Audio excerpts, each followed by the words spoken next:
Get ready, Eagles Nation, because the showdown against the Bengals is right around the corner, and everything points to a strong start to our preseason journey. The excitement is in the air, and I can feel it. This team is built to win. I believe in our squad, and I see incredible potential in each and every player wearing midnight green. With the best general manager in the entire NFL running the show, I'm confident we're heading back to the Super Bowl once again. If you feel the same energy, smash that like button and drop the name of your favorite Eagles player in the comments. As for me, Jalen Hurts and Saquon Barkley are on another level, no question about it. Now buckle up, because it's time to get into what really matters. Terry McLaurin is not happy in Washington, and this situation is unfolding at a crucial moment for the Philadelphia Eagles. With training camp just days away, the Commander's top offensive weapon is making headlines, and not the good kind. McLaurin, who has been the heart and soul of Washington's offense for years, is openly frustrated about the lack of progress in contract talks. He's entering the final year of his deal and wants to be paid like one of the league's elite wide receivers, reportedly in the neighborhood of $30 million per season. Despite his loyalty, his production, and the leadership he brings to that locker room, Commanders ownership and GM Adam Peters haven't budged. This is a moment where you see the difference between franchises. Because Howie Roseman, he would never let a situation like this drag out. If McLaurin were an Eagle, he'd either have been paid early, like A.J. Brown and DeVonta Smith, or traded before anything became toxic. That's how a smart front office handles elite talent. McLaurin has been consistent despite a carousel of subpar quarterbacks and constant coaching turnover. He's given everything to Washington, and now he's stuck watching the wide receiver market explode while he remains unpaid. And how does that tie back to Philly? Let's not forget McLaurin has cooked the Eagles more than once. In 12 games against Philadelphia, he has 64 catches for 917 yards, 6 touchdowns, and averages over 14 yards per catch. If you project that across a full season, that's all-pro level production. So yes, Eagles fans should be paying attention here.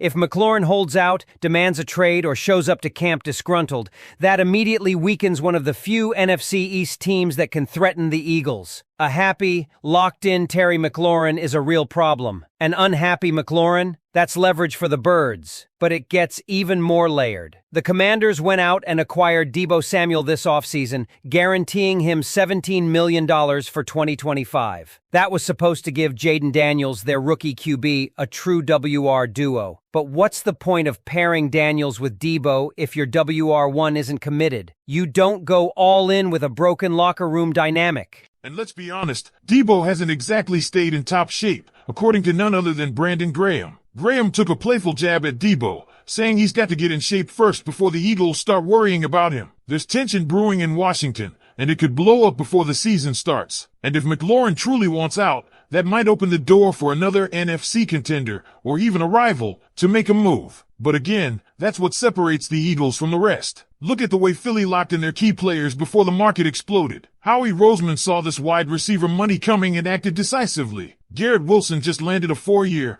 $130 million deal with $90 million guaranteed. That's $32.5 million per year. A.J. Brown now sits outside the top 5 in annual value at $32 million, even though he's better than Wilson. DeVonta Smith, who arguably outperforms Wilson too, isn't even on that top salary list because Howie locked him in early. This isn't luck, it's foresight. It's calculated. The Eagles saw what was coming and moved with intent. A.J. Brown has been an all-pro since arriving in Philly, and Smith, 2 1,000-yard seasons despite being in a run-heavy offense with limited targets. These two don't get the gaudy stats like C.D. Lamb or Justin Jefferson, but what they produce when the ball comes their way: efficient, reliable, game-changing. And we can't forget just how good the Eagles have been at controlling the cap while remaining competitive. While Dallas is handing out $60 million a year to Dak, $34 million to CD, and preparing to back the Brinks truck up for Micah Parsons, Philly is deep, talented, and strategic. Parsons will likely become the highest-paid defender in NFL history. Book it, but at what cost for the Cowboys? They're top-heavy, lacking depth, and dealing with more contract headaches than championship rings. Meanwhile, Howie Roseman continues to look like a genius. He factored in salary cap inflation, signed his guys early, and built this team for sustained success. Even at cornerback, where salaries are ballooning, Sauce Gardner just got $120.4 million. Philly still has time before they need to pay Quinyon Mitchell and Cooper DeJean. Mitchell, with that first-round pedigree, has 3 more years of team control plus a 5th-year option. DeJean, taken in the 2nd round, won't have that extra year, so he might need to be paid sooner. But that's fine. That's the plan. Roseman has structured this team so that the future remains flexible while the present is competitive. Let's not overlook how the Eagles are managing spending across the defense either. Right now, they rank 30th in total defensive spending, just $85.8 million.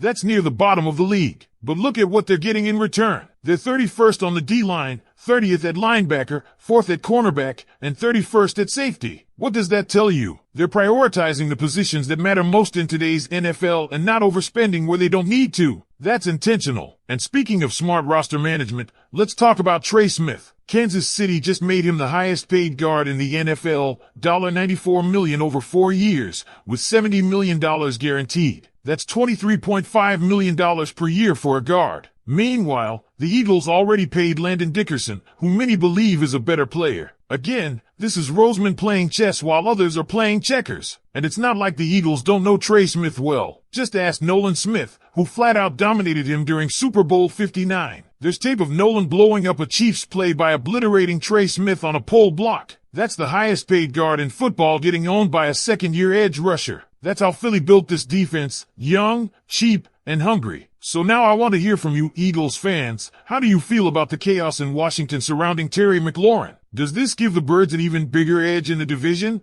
Or do you think the Commanders will find a way to bounce back? Drop your thoughts in the comments. Let's keep it rolling, because the ripple effects of these contract situations are far from over, and the Eagles are right in the middle of this massive NFL shift. You've got Garrett Wilson resetting the market, you've got Sauce Gardner becoming the highest paid corner, and now Micah Parsons is just waiting to leapfrog them all. The Cowboys are staring down a brutal financial cliff. They've already got major money tied up in Dak Prescott and CD Lamb, and now they'll have to hand Parsons a record-breaking deal. The latest edge rusher market boom, led by Myles Garrett's $40 million per year, is about to be completely blown out of the water. And when that happens, the Cowboys are going to have 3 players swallowing up nearly half of their cap. That doesn't leave much room for depth or future flexibility. Meanwhile, Howie Roseman is sitting back, knowing he already extended his stars on better terms. A.J. Brown and DeVonta Smith are under contract, and the team is deep across the board. It's not just about offense either. On defense, Quinyon Mitchell and Cooper DeJean are both poised to be elite talents in the secondary. And again, Roseman planned for this. Mitchell's first-round status gives the Eagles a 5th-year option, meaning 3 more years of control plus 1. DeJean doesn't have that extra year, but the Eagles are prepared. They didn't overspend in free agency. They didn't overcommit to older talent. They've created financial room for the next generation to get paid. And this strategy shows in the numbers. The Eagles are 4th in the NFL in cornerback spending, but 31st at safety, 31st along the defensive line, and 30th at linebacker. That